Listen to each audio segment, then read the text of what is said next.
අද නාවික කියන විදුලර පියසේ දරුවන් ආචාර්ය මණ්ඩලයේ සහ දෙමව්පියන් මේ ආයතනයේ සිටින අපේම අම්මලත් එක්ක ටිකක් සන්තෝෂ වෙලා වැඩිහිටි දිනය සමරන්න.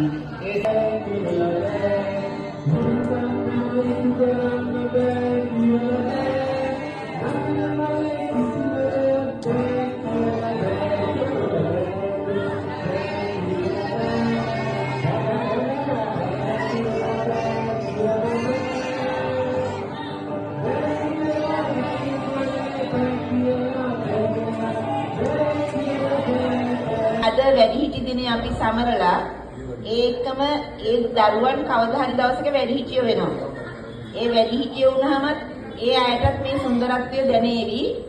ඉතින් මේ අපි වැඩිහිටියෝ වුණාම ඊළඟ පරම්පරාව කොහොමද මේ චාරිත්‍ර ගෙනියන්නේ කියන එකත් ඉතාම වැදගත්.